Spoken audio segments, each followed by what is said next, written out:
Hello, everyone. This is Ken Quigley from Keystroke. This is the last in our series of webinars on the previous top line products, which are now Keystroke. So we started off with Keystroke Dash, went into Keystroke Designer, and this week we're finishing up with Keystroke Alerts. Keystroke Alerts is a very, very powerful automation tool, and Lubs is going to give us a demonstration of many of its features and how it interacts with programs like Dash. But I wanted to kind of go through some housekeeping things just to kind of cover, just so everyone kind of sit back and relax and not worry about having to memorize everything, or what we commonly get asked every single time is, will this be recorded? This is recorded, and I'm going to show you everyone right now where we will be posting this. So this is our homepage. You scroll down, and then on the right-hand side, right towards the bottom, is the Keystroke training videos. Click here, and then scroll down, click on Keystroke product videos, and then down here is the video. So here's a Keystroke API or CAPI, which we just did yesterday, and you can see that it's already posted. Okay, and you click on these, and this will pop up, and it will just run in Lightbox mode, and you can view it that way. Okay, for future events,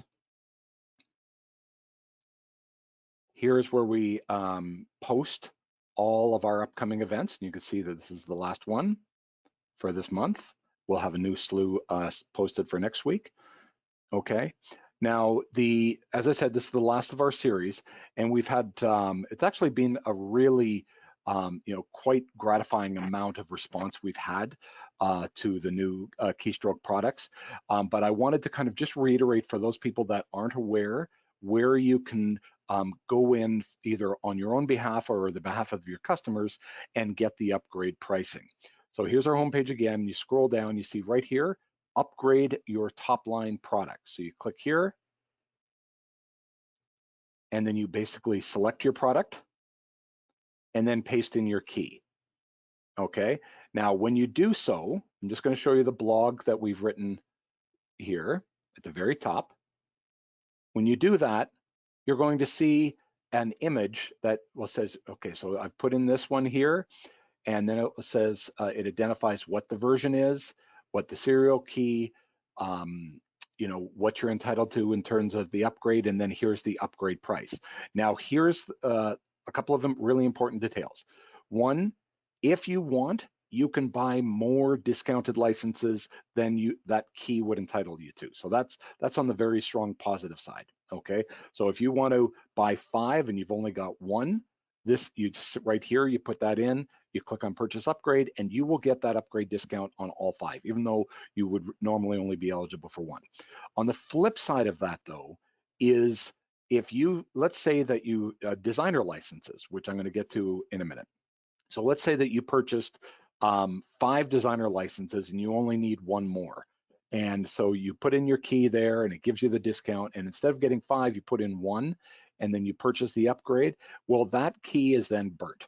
Okay, it is not eligible anymore for you to use as an upgrade. So be very, very careful when you are redeeming keys for upgrades, because you may find that you are redeeming 1 key for 1 upgrade, and then you find that you need to upgrade 5 more, and you're paying the full price. So just be very mindful of that. And I want to basically introduce why I'm telling this story. In Designer in particular, as I said, I would get to that. In Designer in particular, we've had a number of reported cases where people were installing Keystroke Designer into a top-line Designer environment. And what's happening is it will disable all the top-line designers, and we don't know if this is every single time. We've just had 3 or 4 cases of it, so we've got to report it. We've had where it's disabled all the other ones, because the top-line one will then think that there's an upgrade available, and it will search for it, fail, and then it will disable itself. So then, in that case, if you'd bought 1, now you need to buy like however many more, and it would be at full price. In that case, please contact our sales department, sales@kqc.ca. We're not looking to hurt anyone, but I'm just telling you this upgrade eligibility tool would then no longer be an option for you. Okay. The one other thing that we want to let people know, since this is the last of our top line series, is that people that have had top line designer installed, and then they upgraded their ACT to V23, all of them, 100% of the time, it has disabled all the designer licenses. It's saying that it's not compatible. So please be mindful of that. We don't want, we want people obviously willingly upgraded. We don't want them kind of left in the lurch during deployment. So we're just trying to get that information out as much as possible. And that is the introduction that I wanted to go with. So I'm just going to send this on over to you, Lubs. Do you want to take it? Yep.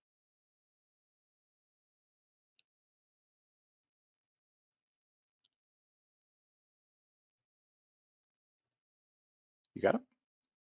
Yes, I do. Okay. Perfect. Then you should be seeing my screen now. We are. Okay, great. Okay, well, welcome everybody. I want to sort of give you the top to bottom from alerts, from getting it set up to setting up some alerts. So we're not going to cover the install necessarily. It's a very quick install, similar to the designer and dashboard. A couple of next, accept, and you're good to go. With regards to where you should install it, a lot of people ask that question, and how many installs do you need if you have a multi-user environment? um, basically, oh, I shouldn't say basically. Most of the time, you're only going to be installing it on one computer within an environment. So whether that be the server or the quasi server or what have you, because it's gonna monitor that database that's on the server, and then send the emails out or do the alerts based upon that particular database.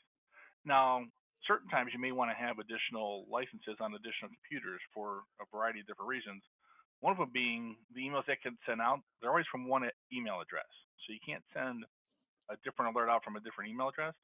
So if, for example, the opportunity alerts, if you want those alerts to be sent out from a specific email address, you may want this installed on each individual's machine if they have an RDB, or even if they're connected to the server machine, they can be connected to the same database as another alerts install is as well.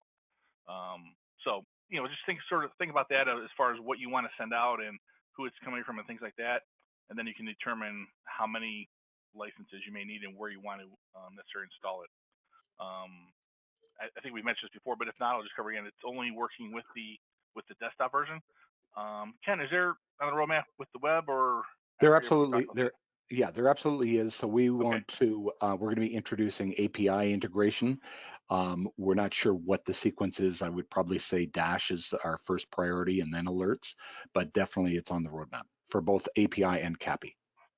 great. That's what I thought. Okay, but like I said, for now, just desktop, and I believe version 18 higher. Ken, is that correct?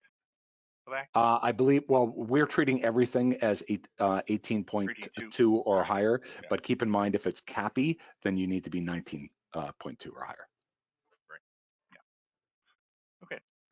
So one of the first things you want to do when you get in here is you need to set up two things. First is the email that the alerts are going to be sent from, and then your database that you're going to connect to. So to set up your email, you click over here on the left-hand side for Set Up Email, and it's just an SMTP settings. So you enter your server, the port, if it uses SSL for security, your email username, your email password, and then where you want the email address to come from. So you can change that as far as when I say change it, you can have that different than where the actual email that you're sending it from. Okay, so as you see, my sending is my Michael K at Keystroke, but I want the email to come from my Exchange account instead. So I just wanted to show you that you can sort of mix that up a little bit if you wanted to. And then you would, just to make sure it works, you hit test. It automatically defaults to the email that you have in there to send to. You could change that if you wanted to. And then hopefully that says okay, everything's good. If not, then go back in here and you may have a typo somewhere with your email address, password, port, SSL, or SMTP server. So it'll give you a fail message if it's something incorrect here. So that's quick and simple for the email setup. Okay. Database, very similar, quick and easy. Hit setup database, and then I've already done this, that's why it's already logged there. But if you need to set it up a new one, you just click the little ellipse button to browse, go find your database, open it up, enter your username and password, click OK, and you're good to go there. Okay? And so once you've done that, you don't need to do that every time you open up alerts, unless for some reason you're making a change. Maybe that user is no longer there, so you need to change who the user that logs in to the database is, or maybe you're changing the email address that things are coming from. Then you would change that. But otherwise, you pretty much set those two things, and then just forget those things. Okay. When you first set this up, this right down here where it says stop service right now, it'll look like this. It'll say when you first install it, it's not going to start until you actually start it. Okay. And then once you do start it, you just click that start service, and then it'll start, and then you don't have to worry about that again. When your computer reboots, either the next day or if you're on a server, or if it reboots weekly or monthly, whatever it is, it'll automatically restart itself upon reboot of the computer. Okay. All right, so that's sort of the setup of alerts to get it all set up and working with your database and your email provider. So to get things to set up an alert, up top here we have a couple options. So there's add task, remove task, edit task. Pretty self-explanatory. Add a task is going to allow you to add something. Remove it, you want to take it out of the equation, or edit an existing one. And then run now is almost like a test. So it allows you to run that particular alert right now without having to wait for it to run at a particular time or day that you have it set up at. It's almost like you're testing it out to make sure that that alert works for future occurrences. Okay. So let's go through the tasks. I've created a couple here. We'll come back to these. Let me just show you the tasks that you can actually add here to the alerts. So on the upper left, click Add Task, and we'll just sort of go down this list here and just sort of explain each of these, what they can do. So Activity Alert here. And basically, you'll click next a couple times. On almost all of these, it's going to be the same sort of flow. You're going to click next a few times and then hit Properties. And then it's going to open up a window of whatever that particular thing is to let you set it up. Okay, in this case, Activities. So it looks at my database, it pulls a list of users, and I choose who I want to sort of monitor. And then down here, where should the alerts be sent? So it's going to monitor any activities scheduled for Michael or for Steve. And then once it has those activities, it's going to email either just the My Record email address, and I can CC people as well. I can send it to a specific address if I wanted to, maybe the manager or something, or all contacts associated with the activity.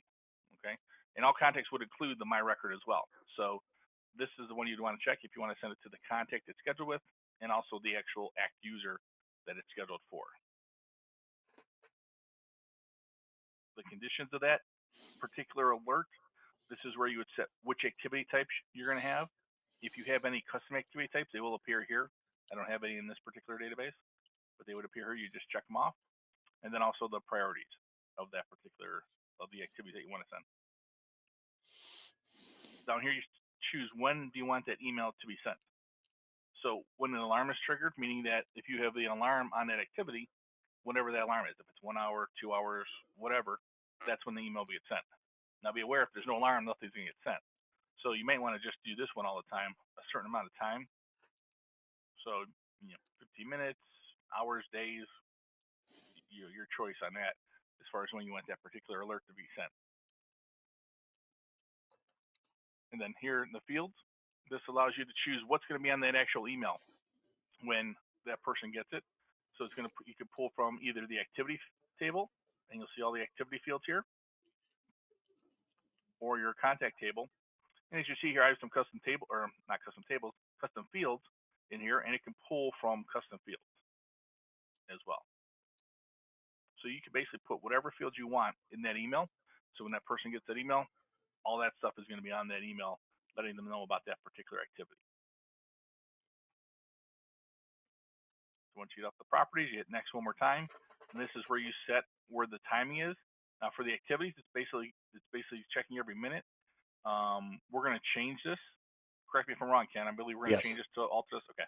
Yeah. So you'll have the ability to change this if you don't want it to check every minute, because running something every minute does obviously take a lot on the resources.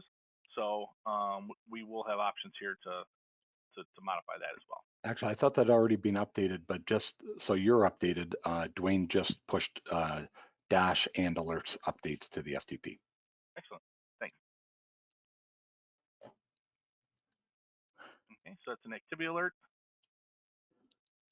Let's go next here. We're going to talk about backups. So this allows you to automatically back up a database.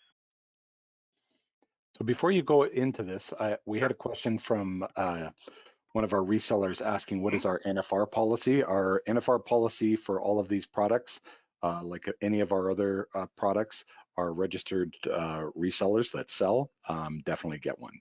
So, you know, what I would say to that one, even you, James. It's your lucky day, James. Yeah. Okay. Okay, so we're here. We're creating the backup. Choose the database. This name up here, I haven't changed this in the last two, but this you can always just overwrite that and change it to whatever name. This is basically the name of the alert that's going to show in your list.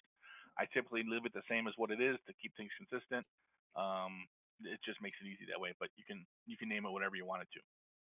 Enable, disable, that's if you don't want something to be enabled. Sometimes what you may want to do is just uncheck that until you get everything sort of set up properly. Because once you give it all the parameters, it's going to start sending alerts out based upon the time you set. So be aware of that. And that's the first thing I always check. When people say my alerts are being sent, make sure that's enabled, because if it's not, that's obviously it's not going to send. So properties of your backup, you choose where you want that backup to go. Once again, just a little folder option there. Give it the name. You can change the name, or it defaults to the name of the database, and then it puts the date after the file, and then how many days worth of backups should be kept. Put that in there. Okay. Be careful, and then you can set that for whatever date you want. Obviously, be careful with hard drive space if you're backing up a database with a lot of attachments, especially if it's maybe an RDB on a laptop where they may not have as much space on a server where you can back up as much as you want. And then here, with regards to the attachments, if you want those backed up, you would leave that backup supplemental files checked here. If you just want the database backed up, uncheck that. So Lubs, what would you say to people that say, well, I've already got X scheduler, why do I need this for this backup? What would you say to them? A couple things with X Scheduler. For those of us who have used it or tried to use it over the years, I'm sure you're aware that you've probably had frustration where it fails because that XML file magically disappears, and next thing you know, backup hasn't been run for a couple days, and you're not aware of it because that XML file isn't there. And if the XML file isn't there, the setting to email you when it fails isn't there either. So then you don't get that. Where you'll get that here when a backup would fail. You can have it send you an email if it fails. Or I believe Xschedule only sends you if it's successful, right, Ken? Actually, what it does is it sends you regardless of the outcome. So this is what the Gotcha. scenario that we've had is that people get so blinded to those notifications that they actually don't even notice. Because if you get, like, you set it up and you get 3 months worth of daily notifications, you start ignoring them, right? So then when it finally does fail, it gets blurred together with all the ones that have succeeded. And in cases where we found people that have gotten the notifications, they miss them because they just learn to ignore them.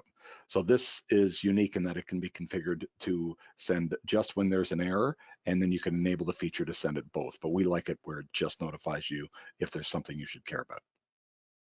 Great, thanks. The other thing, and what you can do here is with Xscheduler, you can only set up a single database to back up once. If you notice, if you go in there and try to add it again, the option to back up the database is no longer in the dropdown. Where here in alerts, I mean, if you wanted to, you could back it up every hour if you wanted to. You could just set it at the top of the hour and create 24 alerts and have it going every hour. Obviously, that's overkill, but just an example of you can do this as much as you want, or you can have it backing up to maybe 2 different places. So at night it backs up to this drive, and in the morning it backs up to a different external drive. Just once again as a safety guard. So. Well, Lubs, one of features. the more common use cases we had is where people with a ton of attachments, they would back up the database, but not the supplemental files Monday through Friday. And then There on you the go. weekends, they would back up the whole thing, both on Saturday and Sunday when they had like 24 hours to run a backup if they chose. That's a great example. Yep. Thanks. and then here's where you set the backup to run. Okay.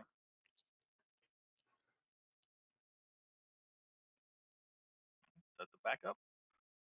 Do another one here. Create companies. So this one's nice. This will actually create companies in your database. Depending on, if there's a company that's not linked in your database. Now this came out, prior to all the different utilities that are out now, and also prior to X preference, where if you can set it to, if it has 0, 1, 2, or whatever number you want, companies that automatically create the company for you. So be aware of that it came out way back then, so it was more useful, maybe 10 years ago. But for those people who maybe either don't trust the way Hack does it, or just want to do it this way, this is a great way to do this instead. The properties button doesn't work here. There's really no properties to it. Yeah. So you just create companies and set it when you want it to run. And then at that particular time of day, it's going to go through your database. And if there's any contacts that have something in the company field and it's not linked, it'll either create the company if it's not already a company, or if there's a company in the database with that name, it'll link that contact to that particular company. So basically, at the end of each day, your database is linked. All your contacts are linked to a company.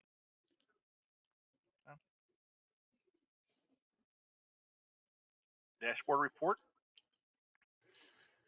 Okay, so we click that, give it a name, go through our properties here, and then we're going to click the lookup button here. Now, for right now, with this one, as Ken mentioned, I'm not sure if you're listening, but as Ken mentioned, we just uploaded an update for both alerts and dashboard, and the actual updates is going to allow this alerts to work with the new dashboard files. So if you've noticed, the old dashboard files were the extension was TLD. The new dashboard files, the extension is going to be DASH.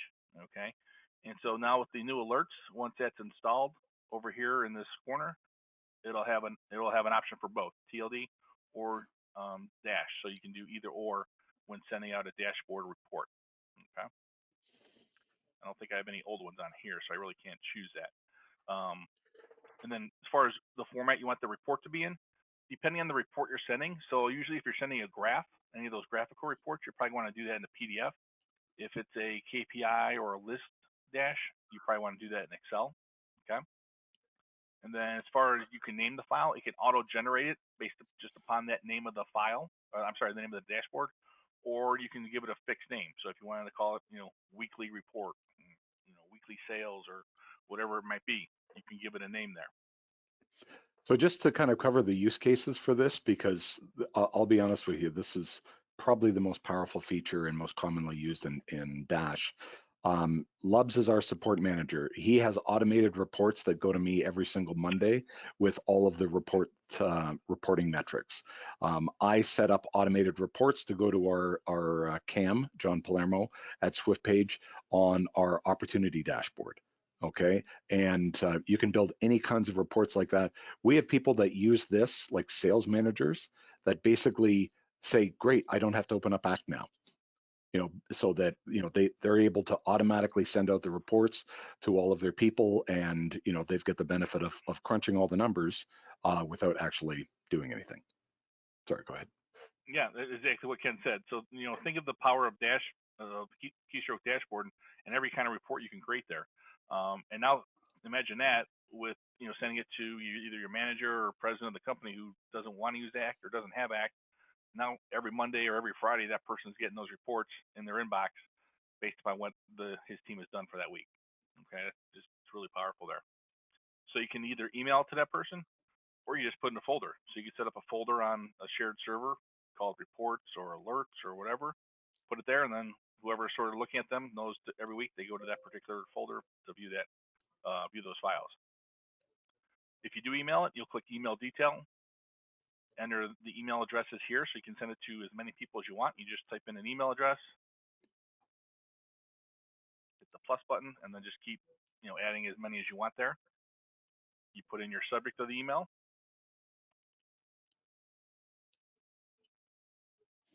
and then your body. And then the report itself will be attached to the email when they get it. And that's it. And then you set, as any of the other ones, you set it for whenever you want it to run. So if that was going to be a weekly report, you would set it weekly. every Monday at 9 a.m. they get it. So when they get it their inbox every morning, Monday at 9 a.m., they're going to see that report. And this is great. I think one of our clients, they have this set up. I want to say, I think we have like 52 different dashboard reports set up here. So they have alerts set up with 52 alerts, and because they have, I think, 20 sales reps. Actually, it might be 60 because I think they have 20 sales reps, and each person gets 3 different reports per week. So it's pretty wild how it just sends them out every week at the particular time, and they get those reports in. Now, and to the resellers on the call, think of the number of business owners that might not otherwise need to use ACT, and they might just have to go in and crunch those numbers. You can literally make the use case that Dash would save that business owner a license each year by just sending them the reports on a daily basis. Exactly. Like, think how nice it would be for a manager to get a report on Monday that showed him when the last time a user logged in, all the users, and then also any of the notes in history for the past week. Easily in their, each week on Monday they can just see that, or KPI just shows, okay, they had the 20 calls last week or 20 histories. So yeah, you should tell them about the one that you created where each and every single day at lunch I got a emailed reminder about what a great support manager I had.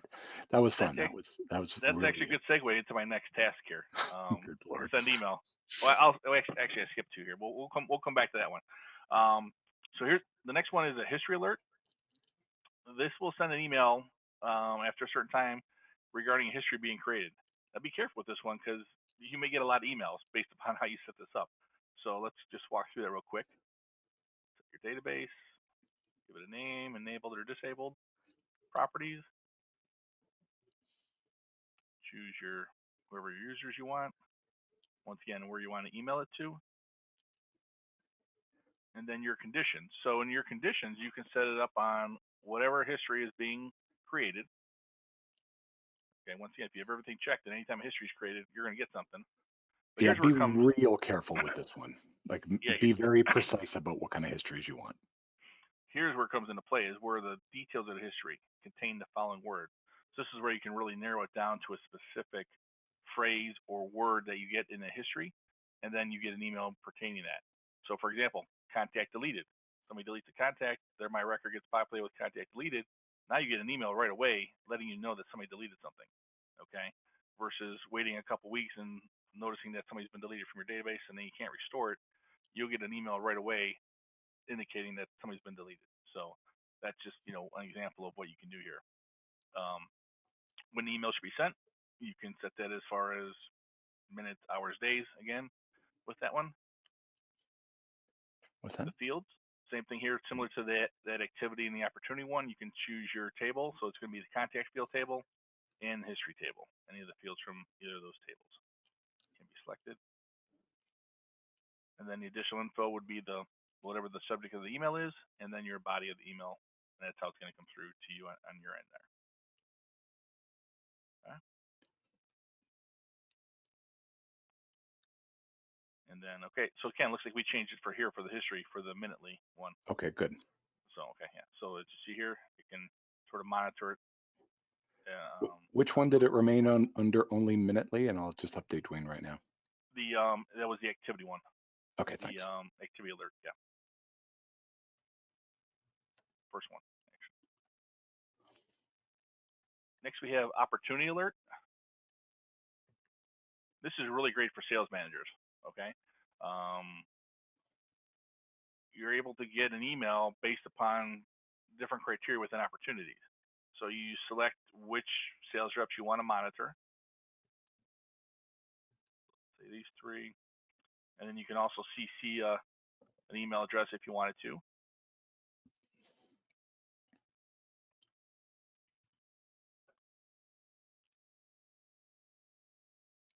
You choose your conditions for the opportunity. So you have 2 options: quick conditions. So it includes 3 things: how many days before the estimated close date, if the probability must be above a certain value, and total opportunity value must be higher than a certain value.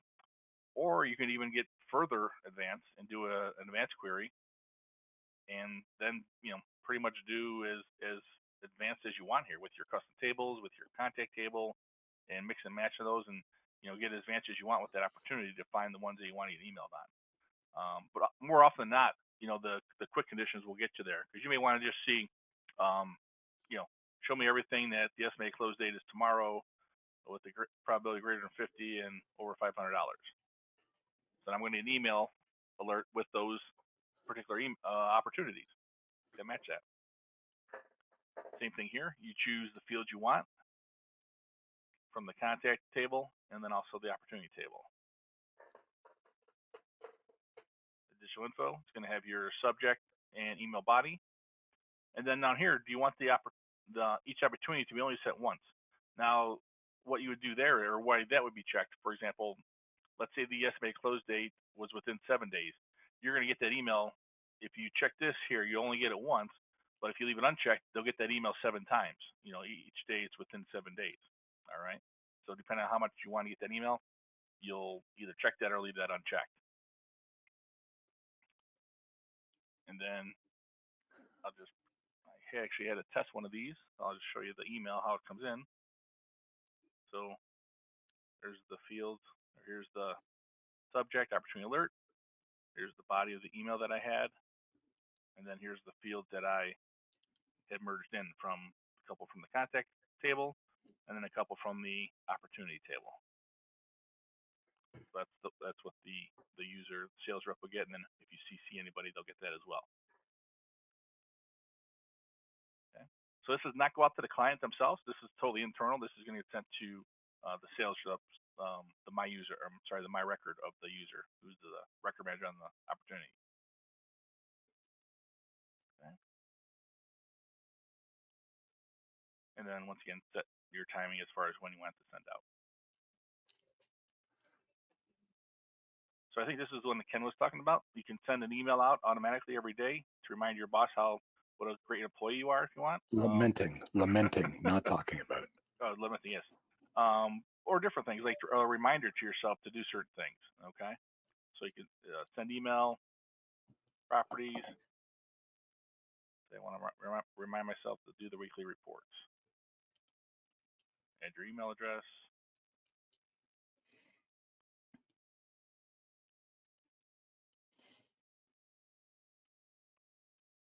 Okay.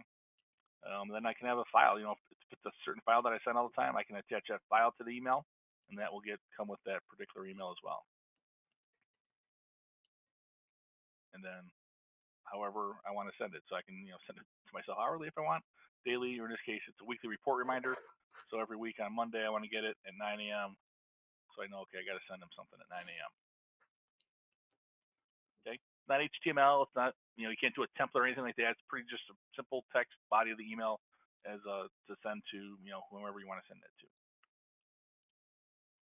Then it goes out whatever you set it at. Okay, a couple more here. We have a synchronization alert. So that will allow you to send alerts to the remote database users. I don't have any in this database here necessarily, so I won't. This is blank here, but if you have remote databases, the use case is pretty standard. What's that? The use case is pretty self-explanatory. Right. You want the admin wants to be notified of a potentially expiring databases. Right. So basically, you set your days right down there. Defaults to 15. And how often do you want it to sort of monitor it, and then those emails go out based upon if they haven't synced in that particular amount of time. Yeah, that's a really powerful one for self-hosting customers that may have 20 or 30 RDBs out there, and either the admin gets the notification or the end users to remind them before their database detonates.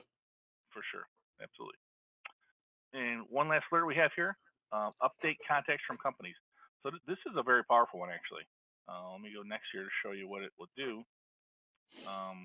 There's no same thing here. There's no properties here, but basically what this one will do, whenever you have it set to run, so it can run either hourly, once a day, once a week, once a month.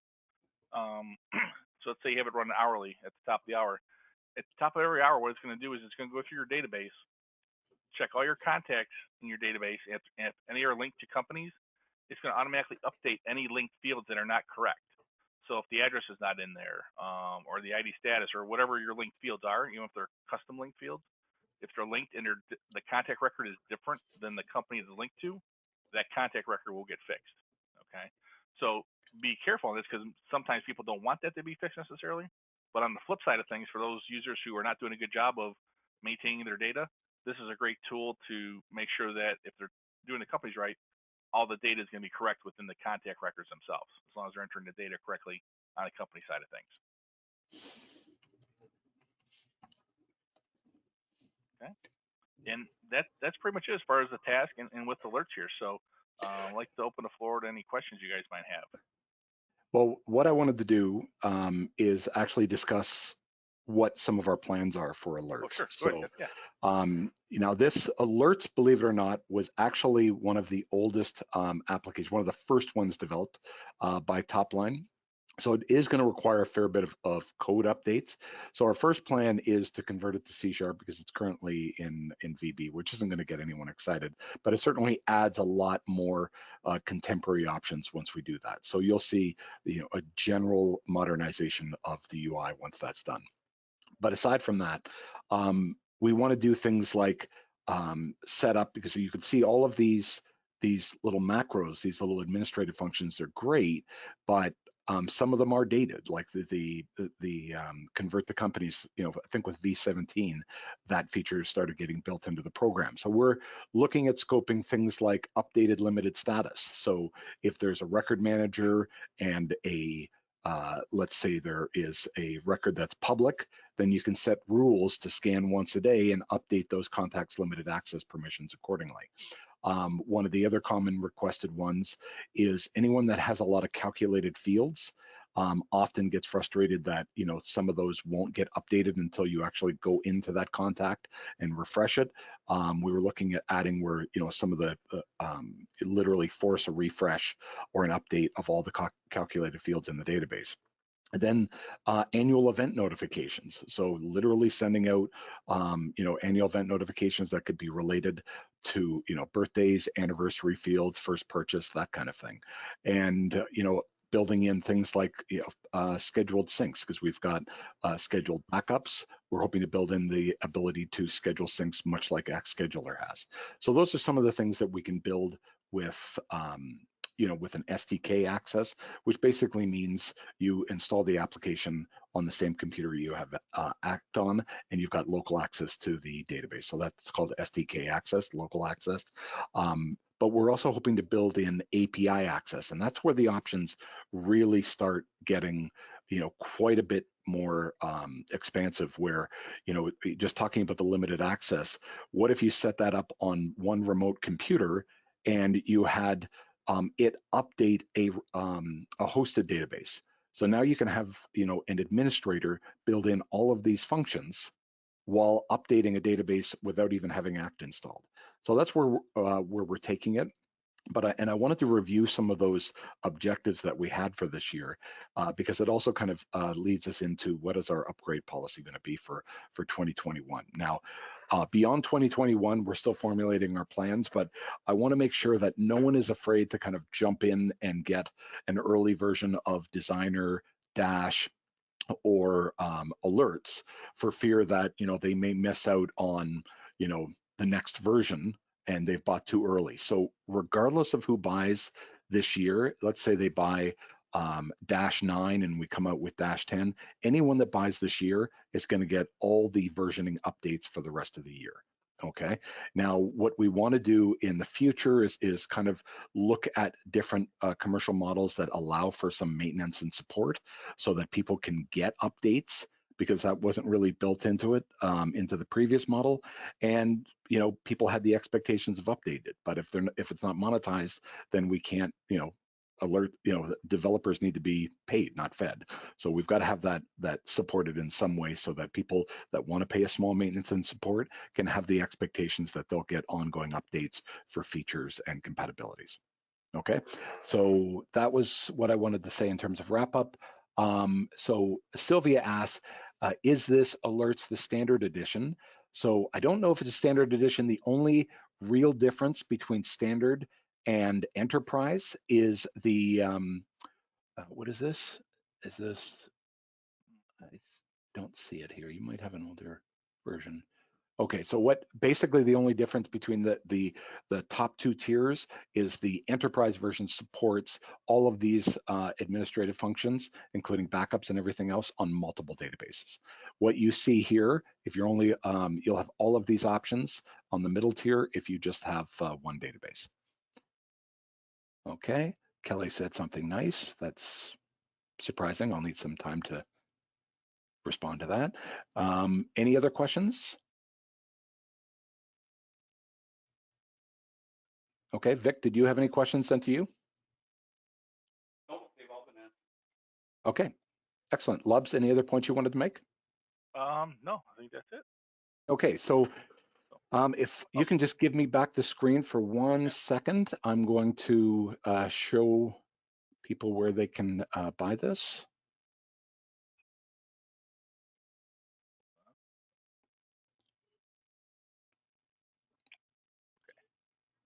Should have it. Okay, thank you. Okay, so back to the home page. Basically click on shop, and the easiest way is to click on new because these are new products, and you can find Dash, Designer, and Alerts. So just kind of, explain that you've got, there isn't really a standard version, but we've got the backup, and the backup is $79.